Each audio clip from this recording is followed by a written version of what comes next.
Welcome to Navigating Change, the podcast from Teibel Inc. I'm Pete Wright, and I'm here with Howard Teibel. And I'm here with Pete Wright. How are you today, my man? I'm doing very, very well, Howard. I'm excited about our conversation today.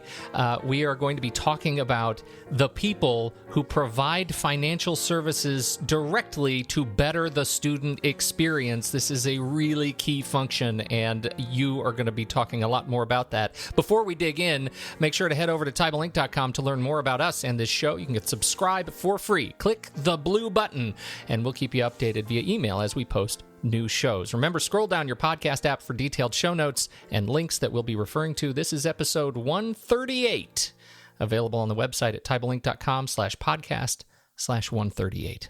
Okay, so this all stems from a presentation you will be delivering at the NACUBO 2016 Student Financial Services Conference, March 13th. In Memphis. Walking in Memphis, baby. I'm excited. I think it's my first time going there. Are you serious? I thought you've already done a thing in Memphis. I probably did. I forgot. It's what do you know? I'm getting old. The Student Financial Service, is this the first time you've done a thing for this particular audience? It is. And what's exciting is that I'll have the opportunity, I think near the beginning, to be delivering a message or a session with the entire set of attendees. And that's what I love about that is knowing that I can deliver something that the majority of people can hear. And I think we've got an important message to share with this group that they all know already, but I think we need reminders, basically. So first of all, who is this audience, and why are they so special to the institution? Well, these are, the bursars, the student financial service directors, loan collectors, financial aid administrators. Basically, if you think of the broad functions that help students get through the financial elements of their work and that help parents through this, that's the collection of group that are going to this conference. So at this conference, Howard, what is it you're going to focus on?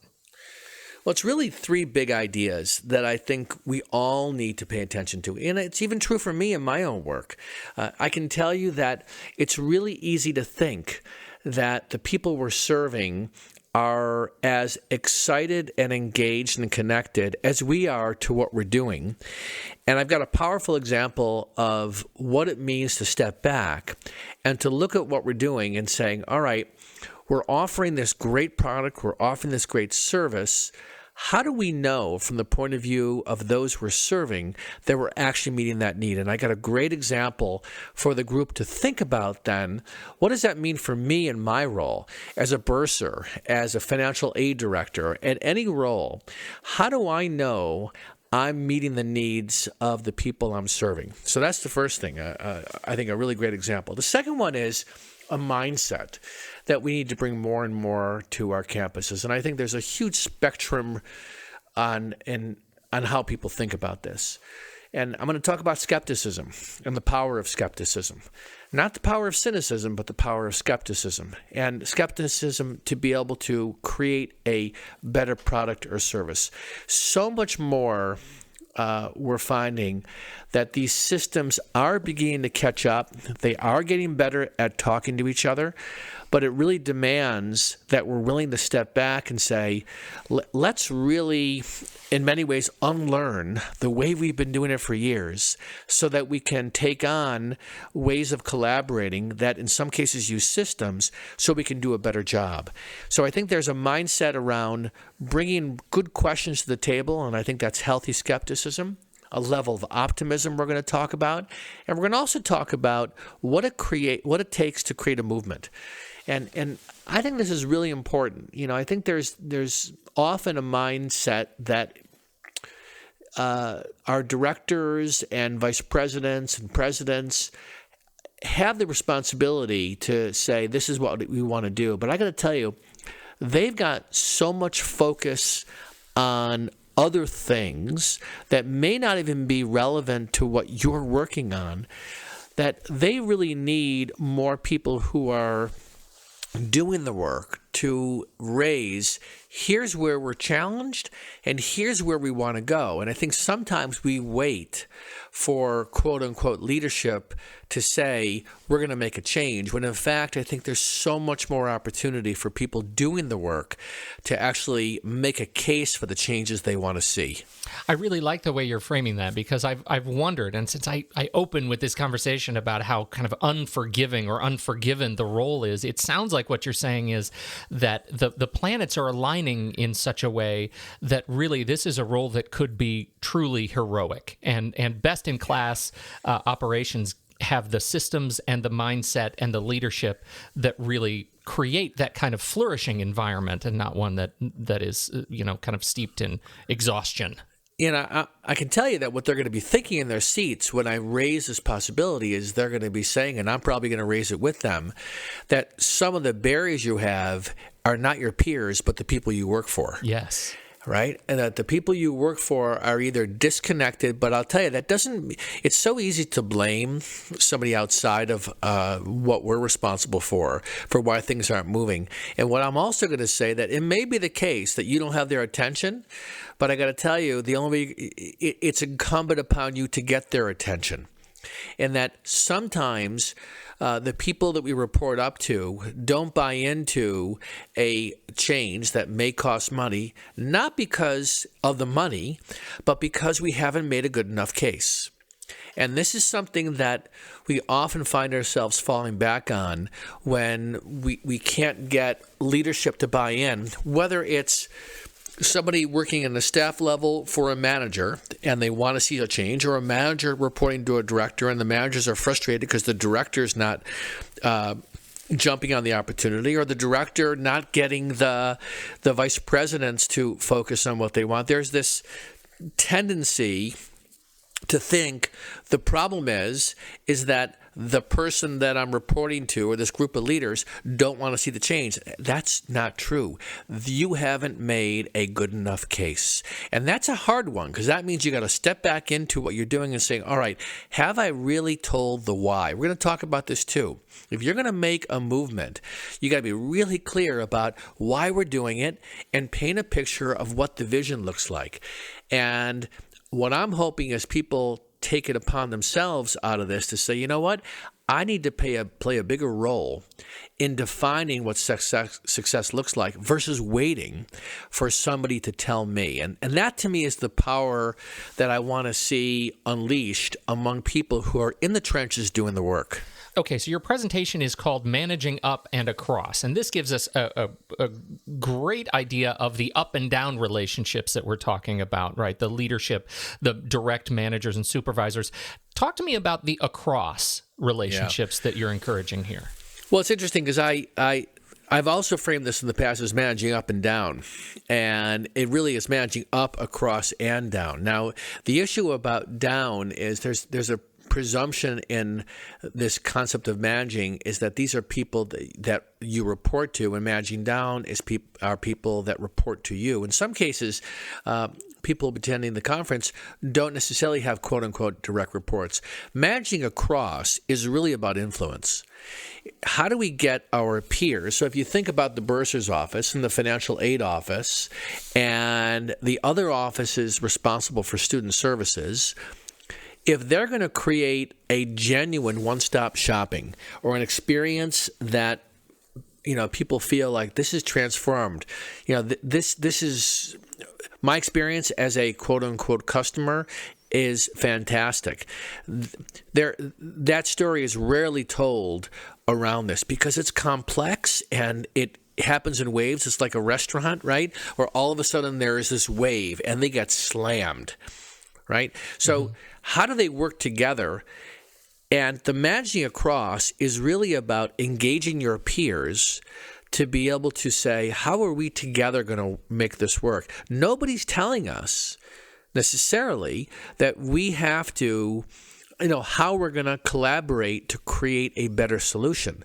So maybe we should take it upon ourselves to start that conversation. Now, in some cases, it is absolutely the case that the directors of these areas, or even vice presidents, are saying we need to transform the student experience in this area. But in the absence of that, I think it's really important at any role to say, how do I get my peers to work with me and me work with them to figure out some creative solutions that provide better services to the students we're serving and families. The relationship, for example, between financial aid and enrollment management, right? What does the handoff look like? That's right. To make those connections.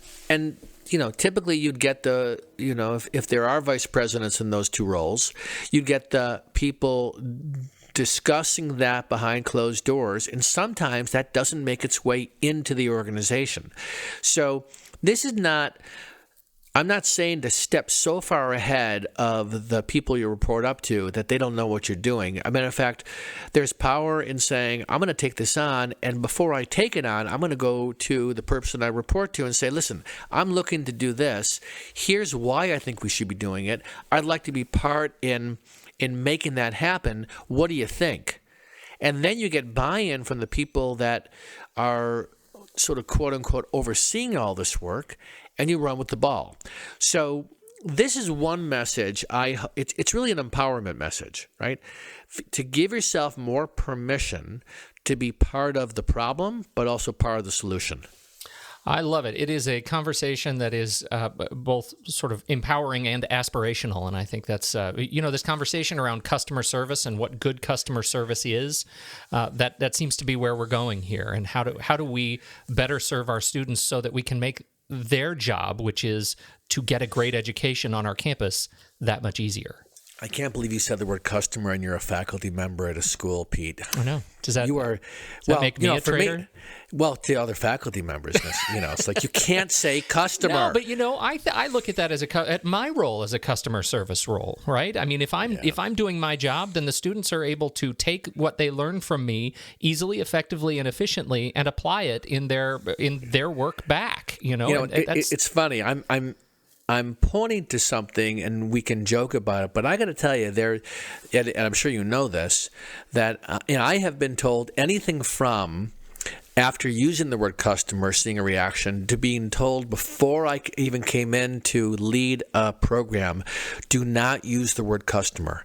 And I was warned how it would be heard. And most recently, I was leading an event with a group of deans, and I intentionally said, I'm going to say a word that is going to get some of you to recoil. So you ready? Customer, right?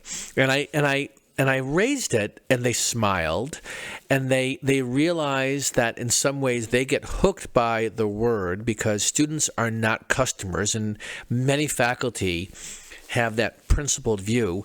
And I get why they had that principled view. I think what they don't realize is the concept behind it is just language that people who work on an administrative side use to describe what it means to provide service. Mm-hmm, mm-hmm. And the word customer is their way of framing it. And I think we have to do a better job of not getting hooked by words in thinking that we're going to devolve these into products, that the student is a product, as opposed to the student is something that we're nurturing. I think there's a place for this concept of service.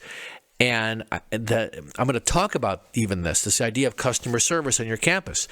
Can you use the word? And I bet you when I say, how many of you find yourself not using the word customer service because you'll get a negative reaction? I am sure there's going to be hands raised. So it's going to be fun. I got some great videos to show, and I'm really excited about being with this group. It is a great group. The Peabody Memphis Hotel. Nice digs, too. This is the 2016 Student Financial Services Conference, March 13th through 15th. You are speaking on day one, sir. March 13th. Day one. It's going to be fun. There's some great... I'm so appreciative of NACUBO giving me this opportunity. I love working with that group. We're going to have a lot of fun. It's going to be great. So head over. You can register at nacubo.org. We have the link in the show notes. If you are a part of this group and have not heard of this conference, you need to head over there and take a look at it because Howard would love to see you there. There's no two ways about it. Thank you, Howard Teibel, for your time this morning. It's been good catching up with you. Same here, Pete. On behalf of Howard Teibel, I'm Pete Wright, and we'll catch you next week on Navigating Change, the podcast from Teibel Inc.